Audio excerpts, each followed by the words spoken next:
is News Channel 3 at 3. And good afternoon, everyone, and thank you for joining us for 3 at 3. I'm Alex Coleman. We have a lot to cover, but first, as the year comes to a close, Tennessee lawmakers are reflecting on the 2025 legislative session while already looking ahead to the challenges in the year to come. From education and public safety to the economy, state leaders say their work is far from finished. Joining us now to talk more about what's on the agenda for 2026 is House Minority Leader Karen Camper and Representative Larry Miller. Welcome back to 3 at 3. Good to see you both. Let me just say Happy New Year early to both of you. How's everybody doing? Happy New Year. Good. Good, good. I know in 2025 we had issues like private school vouchers, immigration raids. We had the National Guard in Memphis kind of topping a lot of the conversations. Leader Camper, let's start with you. What are you seeing as some of those biggest stories impacting us right here in Memphis? Well, I'll start with the education piece because there's been a lot of concern about education, about funding the education, about taking over the school district in education. So to increase, or one, pass that voucher bill, that's going to have a huge impact on our school system, where you have the board now talking about having to close maybe 11 schools. So that is going to be a huge impact on our system. Fast forward to coming in the next year, they're talking about expanding it. So I would start with education, but I also know that people are concerned about the National Guard being here, about the task force being here, about the safety of our city. I do feel that the mayor has been working very hard. When he came in, he made it a priority. I know we funded, I think, about $100 million in the budget to make sure that cities can,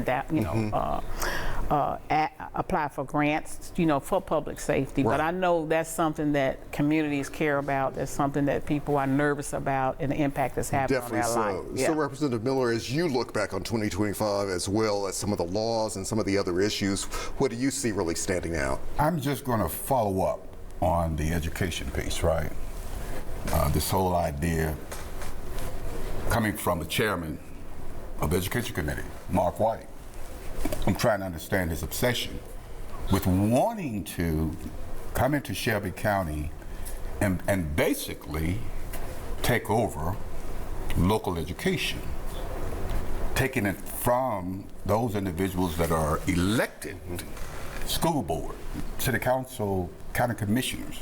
Basically what you're saying to us, as well as our constituency, you can't manage a multi-billion-dollar educational system. Give it to us. And let me just be blank, direct. Leave it to Republicans in Nashville, with Chairman White being the leader on this thing. Let us manage it. But at the same time, Representative, some will say, well, the school district has not really made the grade. We've seen some progress, but maybe not enough. And it's time to try something different. I take it you don't buy that. Well, let's go to ASD, another brainchild of Chairman Mark White. $1 billion over several years spent. Look at where we are, especially from the standpoint of educational achievement, not that significant. So why would I entrust, again, the chairman and his followers in saying, let's take this entire system over?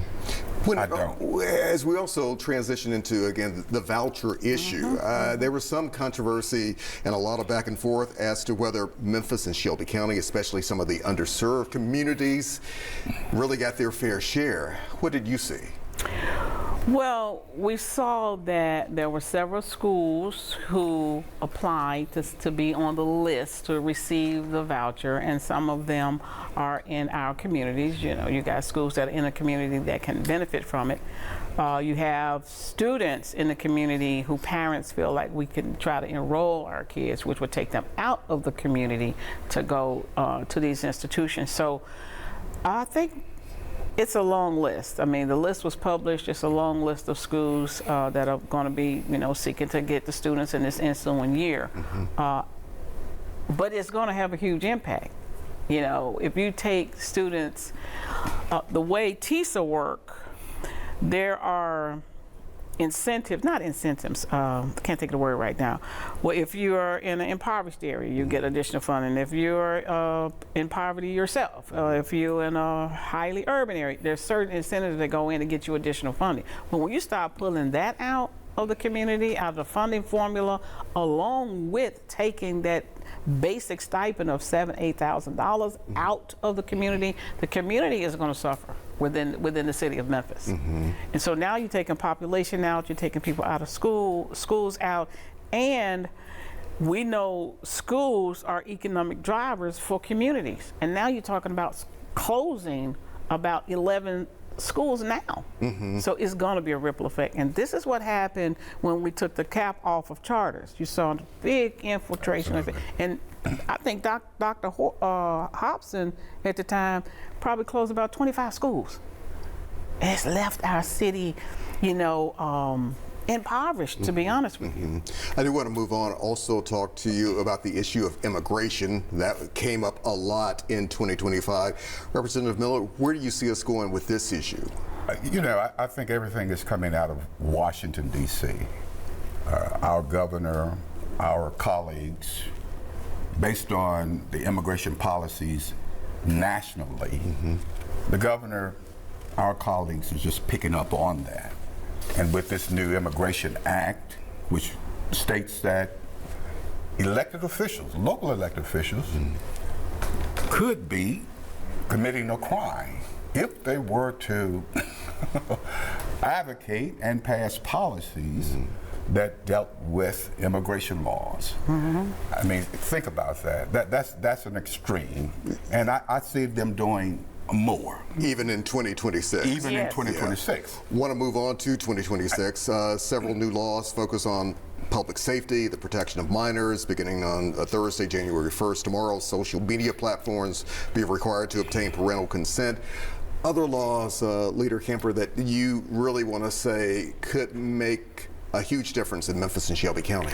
I actually support and believe it can make a huge impact, the social media one, because one of the things that a lot of parents and school systems dealing with are these phones, are these social media platforms, and the information that our kids are just being hit with just constantly.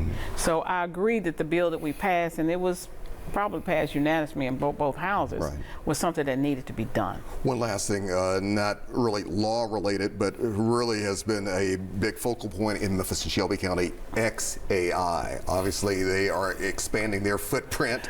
So we're hearing even just this week, especially across the state lines in South Haven.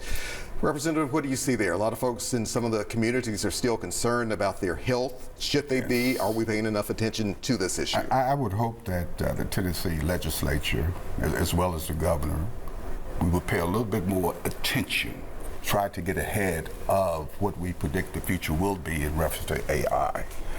AI is fast moving. Part of it, and I use it, and I'm sure you use it, we all use it.